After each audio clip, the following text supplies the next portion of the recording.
Hi, welcome back to the McCall's Quilting Summer Garden Quilt-Along. I'm Laura Roberts, and I'm the one who's going to be your hostess through this lovely journey through beautiful florals and fabulous prints. And today I'm going to show you how to make a faster hourglass. It's faster and you don't have to handle as much bias, and you don't have to cut triangles, all of which are good things. So you'll see in the pattern that you're going to be cutting 5 1/4 inch squares, and then you cut diagonally in both directions to make 4 triangles. Well, you're not going to have to do that, not this way. So the only change in the cutting is that you're not actually cutting them diagonally. You're going to be sewing diagonally first. Okay, so this is how this technique works. And the first thing is to draw 2 diagonal lines on the back of your big square. And you're going to be using 2 big squares. So draw your diagonal lines on the back of the wrong side of the lighter fabric, which in this case is that pretty little cream print. So it's just like you did for the flying geese. You're going to just put a ruler corner to corner and draw a line like that, making sure you go to the points. And then same thing, going in the other direction. Okay? That's all there is to it. All right, so you'll be doing that on the backs of the lighter of your 5 1/4 inch square, so you don't have to draw it on the back of every 5 1/4 inch square, just the lighter ones, okay? And so once you have that, you're going to put it right sides together with the large green floral. Now what I'm doing, I'm making the very first block in that upper left corner, and you'll find that there are 4 corner blocks, which is where the hourglasses appear. The corner blocks are all a little different as to fabric placement and fabric use, and that's all covered in the pattern. But I'm showing you what the fabrics that are used in that first one. So I've got the large green floral here, my cream print, and I'm just going to put that right sides together like that, making sure I've aligned all the corners and edges. There we go. And I'm just going to throw in a couple pins. You can if you want, but you don't have to. I'm just going to throw in a couple for me. Okay, and here's what I'm going to do. I'm going to sew 1/4 inch to the side in both directions of one of the lines, but not the other, just one of the lines, okay? So don't get carried away and start sewing 1/4 inch to either side of both lines. And then you'll be sad and you'll have to unsew. Okay, so there we go, all ready set for me to sew. I'm going to take it over to the machine now and show you what happens. Alrighty. This is the coolest little trick. I love not having to cut triangles. Okay, so again, I'm just going to go 1/4 inch to the side of my penciled line, my little drawn line there. Okay. Oops, gotta make sure that, you see how that little corner was picking up? Oh, I'm just gonna, there, put him back down. Okay, and away we go. Now, you may have noticed that I'm using a green thread, and you would not be doing that. You'll probably be using a cream or white or something less noticeable, but I wanted to use this dark green so you can actually see what I'm doing. And remember when I was talking to you about the no-waste flying geese, I told you why I don't put the pins with the little beads in this direction, and you'll see what I'm talking about, but I'm just going to slide that one out of the way. I just don't want that foot running into it. Okay, there we go. Right down to the end. Again, this is a really good technique for chain piecing. Chain piecing, in case you didn't know, is where you just keep doing the same thing over and over and over, and you don't have to stop every time. You don't have to, waste a bunch of thread. Okay, pull that out of there. And I'm going to take that pin out. Okay, so now I need to do the same thing on the other side of the line. I'm just going to turn that around. And here we go. There we go. I love sewing. I just love sewing. There's something about that sound that to me is just so restful and happy, and probably because my mother sewed a lot. And it's just a happy sound to me. And you may be the same way.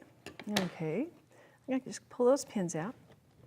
And I'm going to show you what happens next. Let's go right over here where I've got a cutting mat. Okie doke. So you saw I sewed to either side of the line. I have a couple more over here too, so you can just look and see.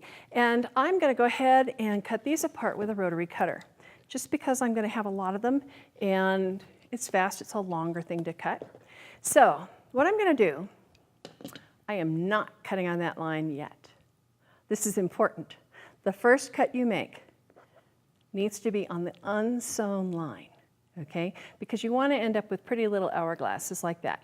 And if you cut on this line first, it can be really hard to get that where you want it. So I'm going to put my ruler on that line that I drew earlier, okay, the one that doesn't have stitching. And I'm going to cut that one first, like that. Now, what I can do, I can just sort of turn it like that, just kind of pushing the edges. I don't have to take apart. You can, of course, cut the line with them apart. You could do that and cut it, but you don't have to if they're already together. Again, this doesn't have to be perfect because this is your seam allowance. Okay, and I'm going to cut that way. What do you think's happening? Let's cut another one. Remember the most important thing? You cut on the unsewn line first.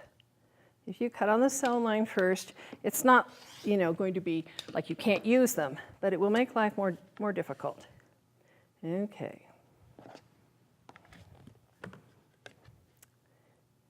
You need 4 hourglasses per block. And so you'll be doing this 4 times. And isn't that fast? It's just the most amazing little technique. Okay, one more. Corner to corner. By the way, if you haven't gotten a new blade in your rotary cutter for a while, go get one. I have been not paying attention. And I finally realized a couple days ago that every time I cut stuff, it was kind of shredding a little bit. I go, maybe I should put in a new blade. I put in a new blade. It was amazing. It's just like whoosh. So if you're like me and you haven't done it for a while, go ahead, grab a new blade. Just a thought. Okay, so here I've got all of these things, right? And when they open up, ta-da, half an hourglass. Isn't that cool? Okay, I'm going to press these now. And I want to show you something I do with the pressing that's a little bit different. Here are the backs of a couple hourglasses that are already done. And you'll see that these are pressed to one side, and that center one is pressed open. And that's how we're going to do it, because that way you have less bulk. Otherwise you can get this kind of bulky thing right in the center. And so when you get to this point, you're going to press it open, but first you're going to press to one side. So that's what we're doing here. Now the easiest way to press toward the darker side, which is the green, is to put the green on top. Because if I'm pressing something open like this, and I have the white on top, the lighter, as I press it like that, my seam allowance went under the light one. Don't want to do that. So I'm going to put them with the green up, okay? And the dark side up, whichever you prefer, whatever you want to call it. Okay, so you can press really quickly, just a little setting of the seam. You could also do this before you cut them apart if you wanted. It doesn't really matter. Okay, so making sure I don't put the iron on the cutting mat. It's just pressing that open like that all the way. Like that. There's one. Okay. And here's another one. Now what's kind of fun is they're not all identical. You're going to have 2 like that. And then you're going to have 2 like this. You see what's different? Of course you do. They're reversed. But what's really cool, when you put them together into your hourglass, who can tell? Nobody. Now, when you have your 4, this is what we got from that one square, well, 2 squares together, but 1 square when you're cutting it apart and all. You got 2 of these and 2 of these. When you're putting them together to make your hourglass, you obviously don't want to do that, right? And it's not like you can turn this one around and have it work. you need to grab the same sort. Two of the same kind will make an hourglass. The hourglass will look the same either way, but just make sure that you're actually putting them so that they're not cream to cream, okay? So this is pretty easy. Now this is a bias edge. So when I was preparing my fabric to cut, before I cut anything, I did use some spray starch and pressed it because I want to have a little stiffness in there. I don't want that bias to be too wiggly. Okay, so I'm just going to put these right sides together. And I press to that one side, remember?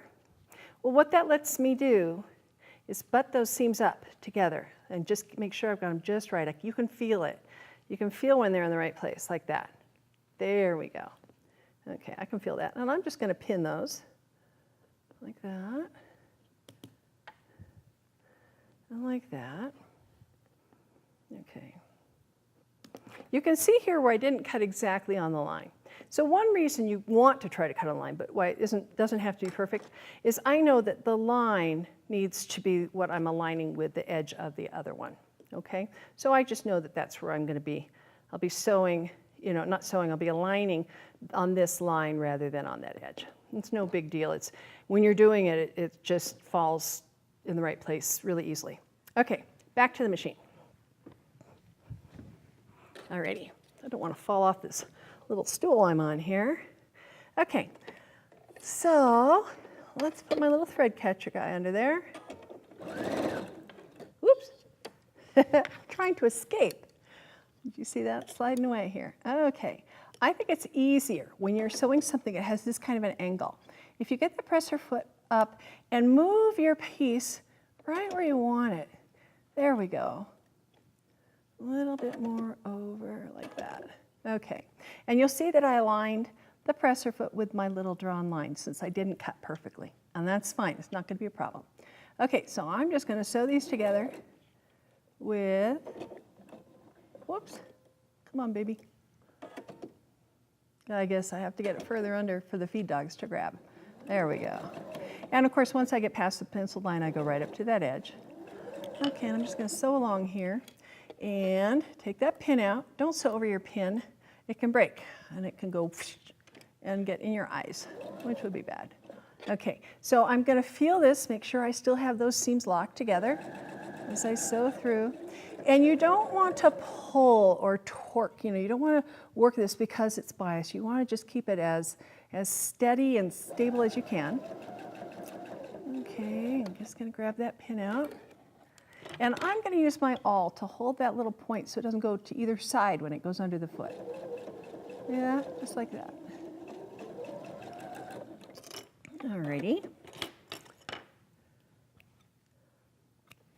And I'm going to take it over and press it. Okie doke. So here we go. This is the one that you just sewed. And, well, I sewed it, but at home you'd be sewing it. Okay, I'm just going to press that seam. Now, this one, I'm going to press the seam allowance open. But first, I'm just going to press a little from here, just sort of to get that over, like that. And then on the back, I'm just going to use my fingers to just pull that apart, like that. There we go. And press right along like that, keeping that seam allowance open, like that. Okay, it's just going to be less bulky and it will still go together fine with the ones that you're sewing it to, which will also be pressed open. Okay, so here I have it. It's all set and ready to go. The only thing I need to do now is cut off the little dog ears, like that. Remember, you're going to be cutting right along with the edge of the fabric, like that. You don't have to. You can sew your quilt with the dog ears in place. There's nothing wrong about that. This is not something you do because of a technical necessity. It's just something I do because it's tidier and it's cleaner and I like the way it looks. And that's it. Look at that. Isn't that fast? You didn't have to cut triangles. You've got a perfect hourglass. It's exactly the size it's supposed to be. And it was really easy and it was fast. So I hope you enjoy this technique when you're making your hourglasses. And I'll meet you back here next week. I'm going to talk to you about cutting One of the big things that people have asked me in the past is how do you cut those big border strips? So I'm going to show you how to do that.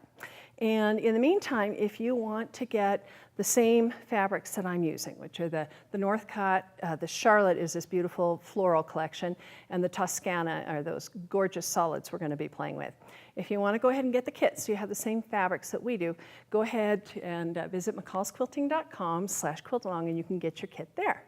So I can't wait to get started on showing you more things. So I'll see you back here next time, and I hope you have fun petting your fabric like I do.